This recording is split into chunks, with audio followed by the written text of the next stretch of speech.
Bem-vindos, senhoras e senhores, a mais um episódio de A Minha Vida Vai Virar Novela. Tchu-tchu, tchu-tchá! Eu não sei se vocês repararam, mas no episódio passado, o capítulo terminou sem que a vinheta rodasse, sem que houvesse uma ceninha engraçadinha no fim. Isso tudo porque no final do vídeo eu cometi mais uma daquelas falhas em que você fala um nome e aí não pode. Então eu cortei, entendeu? Eu cortei o vídeo onde dava e segui em frente. Pois é, vamos ver se dessa vez eu consigo contar a minha história sem sem atos falhos, né? Vamos lá. Cara, uma frase que me pega, uma frase que eu ouvi, que eu já preciso externalizar e daqui dá sentido ao que se segue, é essa. Você deveria parar de olhar para o passado e só focar no futuro. Esquece o passado, foca no futuro. E aí logo depois escutei essa frase primeiro, eu escutei de alguém muito próximo. A outra frase eu escutei enquanto eu assistia um filme. A outra frase, e foi de um japonês, né? Os japoneses têm esses ditados tão bons. E aí ele fala assim: quando você abre as portas do passado, você pode mudar o seu futuro. Pois é. Poderoso, né? Poderoso. Eu gosto muito dessa segunda frase. Em relação à primeira, o meu recado é que, cara, se eu não enfrentar o que aconteceu no meu passado, talvez eu nunca tenha um futuro. Porque é tanta dor, é tanta mágoa que vai sufocando e vai enfraquecendo. E é difícil seguir em frente quando você está soterrada pelo peso de dores do passado, né?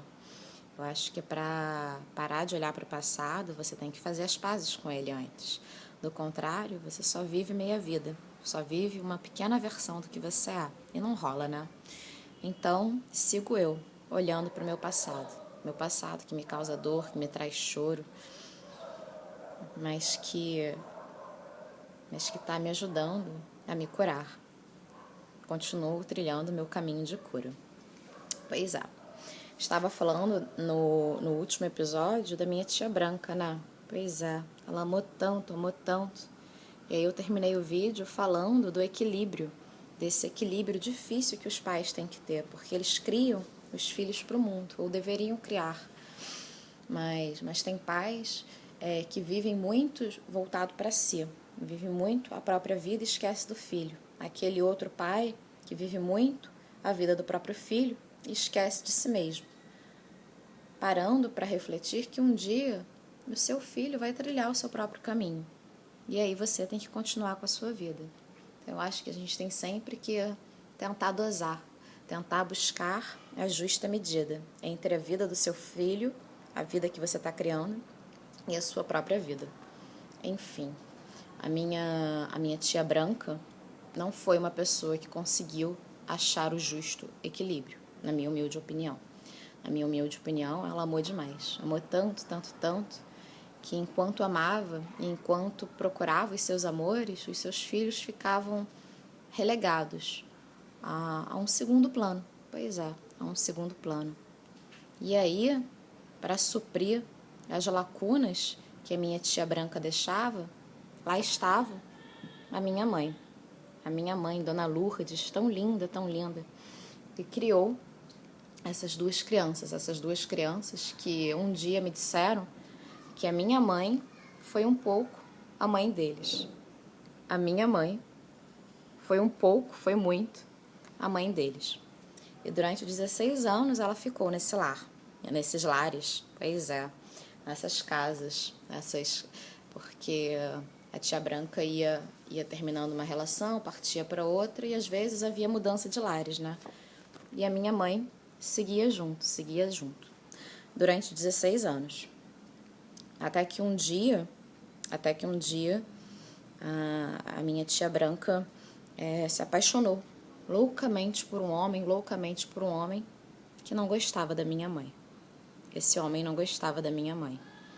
E lembra daquilo que eu falei sobre a justa medida, sobre o equilíbrio, sobre saber o que priorizar? quem priorizar, a quem dar valor e tentar equilibrar, naquela relação a tia Branca não conseguiu achar o equilíbrio. E aí minha mãe saiu perdendo. Ele pediu para que ela escolhesse quem vai ficar, ela ou eu, ela ou eu. E aí minha mãe foi embora. 16 anos de casa, 16 anos de amor, e pediram para ela ir embora. Vai embora. Eu escolho ele. E ele não ficou. Ele também não ficou. Em algum momento essa relação terminou. A minha mãe foi embora e um dia a relação terminou. Nunca conversei com minha tia Branca sobre isso. Nunca perguntei se houve da parte dela arrependimento. Não sei. O que eu sei é que da parte das crianças houve revolta, muita revolta.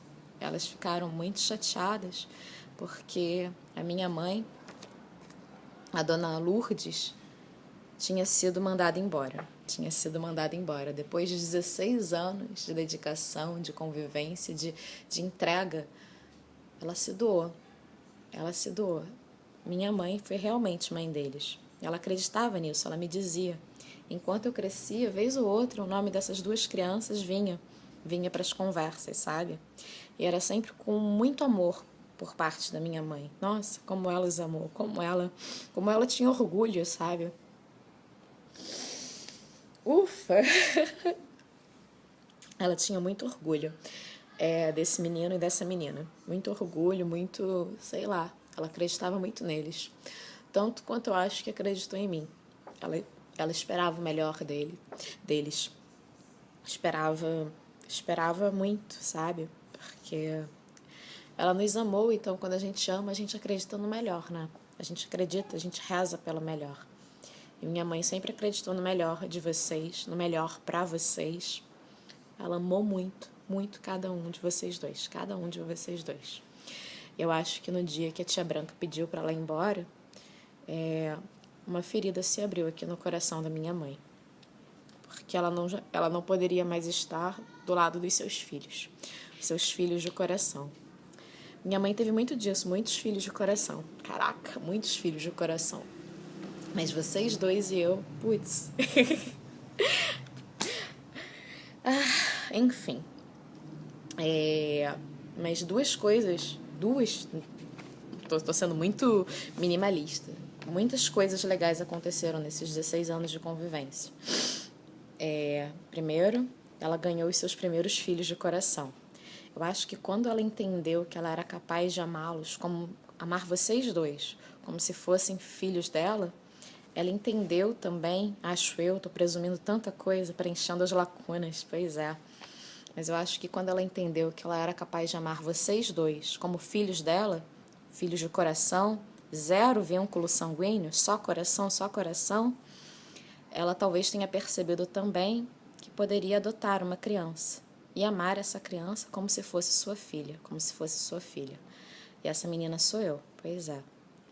Amando vocês, ela descobriu que poderia me amar também. E aí, nesse meio branco, mais esclarecido, ela começou a escutar, a falar de adoção à brasileira, sabe? Essa possibilidade de pegar uma criança para criar. Tem muita mãe por aí que não quer criar o filho. Então, talvez uma dessas mães, dessas pessoas que parem, não sei nem se é mãe a palavra certa, não sei, mas uma dessas mulheres queira me dar a filhinha para criar. E é engraçado porque em todos os relatos que eu ouço da minha família, o desejo da minha mãe é sempre por uma menininha de olhos claros. Ela sempre desejou uma menina de olhos claros. Louca, né? Loucura. E ela realizou esse sonho. E eu acho que é muito destino, porque a sensação que eu tenho é que ela combinou com essa mulher que ela iria me dar o seu filho. E antes mesmo de me ver, ela já tinha decidido que eu seria sua filha. Então, eu não tinha nascido, ela não tinha como ter certeza de que eu teria esses olhos claros. Mas eu acho que quando a gente quer muito uma coisa, a gente joga pro universo, a gente atrai. Talvez seja um déjà vu, talvez seja um sonho. Às vezes eu acredito nessa coisa, de tudo que é de místico. Eu acredito em tudo que é de místico no mundo. Talvez ela tenha sonhado comigo antes mesmo de eu vir a nascer, vai saber, né? Vai saber. Mas fato é que durante esses 16 anos de convivência, ela foi fortalecendo essa ideia de que iria adotar uma menina. Só que, como eu disse para vocês, a minha mãe era solteira, preta, pobre, empregada doméstica. Mas ainda assim, ela não fazia as coisas à moda vamos embora, sabe? Ela tinha algum nível de organização. Ela queria adotar sim uma criança, e um dia ela adotou, mas ela não queria fazer isso de qualquer maneira. Ela queria ter um mínimo de estrutura. E aí a segunda coisa que eu acho que essa família agrega a ela é porque essa família ajudou minha mãe a comprar o terreno da casa em Araruama. Pois é, essa família ajudou a minha mãe a construir, eu não sei, mas definitivamente comprar o terreno, eles ajudaram ela a comprar o terreno em Araruama. E aí minha mãe foi construindo a sua casinha. Pois é, foi construindo a sua casinha e ruminando aquela ideia de vou ter um filho, eu vou ter uma filha, eu vou ter uma filhinha, uma menininha de olhos claros, eu vou ter uma menininha de olhos claros. E aí, depois que ela saiu da casa daquela família, que agregou isso a ela, a certeza de que ela é capaz de amar muito outra criança, que não o filho biológico, que ela poderia fazer uma adoção à brasileira e ajudaram ela a ter aquele terreno. Depois que ela sai da casa da família que faz isso por ela, ela vai ruminando essa ideia de ter uma criancinha e vai trabalhando por isso, entendeu? Ela foi trabalhando. Foram, sei lá, mais de 10 anos construindo aquela casa. Para construir a nossa casa em Araruama, a casa que durante um tempo auxiliou inclusive no meu sustento, porque eu alugava a casa e com o aluguel de lá eu conseguia suprir carências minhas, em algum momento suprir carências da minha tia, enfim. E para construir aquela casa, minha mãe usou a mesma roupa, era outro relato da minha infância. Para construir aquela casa, tijolo por tijolo, parede por parede, a minha mãe usava sempre a mesma peça de roupa. Ela não comprava nada. Todo o dinheiro que ela ganhava era dedicado à construção daquela casa. Porque ela tinha muito firme dentro de si a convicção de que antes de trazer uma pessoa para a vida dela, pela qual ela iria se responsabilizar, ela tinha que ter um mínimo de estrutura. Pois é. Então, durante 10 anos ou mais, trabalhando para outras famílias, ela foi guardando dinheirinho e construindo a sua casa. E nesse meio tempo, ela morava na casa das outras famílias e quando vinha passar o fim de semana em casa, era na casa da minha madrinha. Minha madrinha, outra mulher linda. Mas a gente chega lá. Enfim, 10 anos em que ela construía a casa e procurava por uma criancinha. Pois é, porque esse desejo ela começou a externalizar para as pessoas da família. Então as pessoas da minha família começaram a ficar atentas. Vez ou outra aparecia alguém com um relato de tem uma pessoa querendo dar uma criança, tem uma pessoa querendo dar uma criança. E aí um belo dia aconteceu. Um belo dia, quando as circunstâncias já estavam mais próximas do ideal da minha mãe, apareceu alguém. Agora crescida, minha madrinha me disse que foi lá em Duque de Caxias, que a minha mãe veio me buscar em Duque de Caxias. Pois é. E foi isso. Ela foi me buscar em Duque de Caxias. Dessa mulher, a minha mãe biológica, né? A mulher que me pariu. Elas se encontraram, não sei como, não faço ideia, não sei como é que foi acordado isso, não faço ideia de nada. Zero detalhes, só suposições. O mais próximo que eu sei é que foi em Duque de Caxias. Para você ter ideia do quanto essa mulher me quis, durante o tempo em que ela construía a casa, ela também comprava fraldas e roupinhas e coisas que crianças precisavam. E quando eu finalmente cheguei, já tinha tudo isso. Já tinha muita roupinha, muita fralda, muita coisa que foi acumulada ao longo de 8, 10 anos de vontade de querer e de procura. Muita procura. Pois é. É louco pensar que alguém me amou tanto antes mesmo de me conhecer. É louco pensar que alguém me amou tanto antes de me conhecer. Ela já me queria, já me amava antes de me conhecer. E é interessante porque a minha prima estava fazendo um relato e ela disse que quando já estava tudo combinado para minha mãe ir lá em Duque de Caxias me buscar, apareceu uma outra senhora lá em Araruama. E ela tinha uma filhinha e ela queria dar essa filhinha. E aí parece que entre conversas a minha mãe falou para ela que sentia muito, que se ela pudesse ela iria pegar essa outra menina. Esse era o tanto que a minha mãe queria ser mãe, não de uma, mas de muitas crianças. Só que ela era pobre.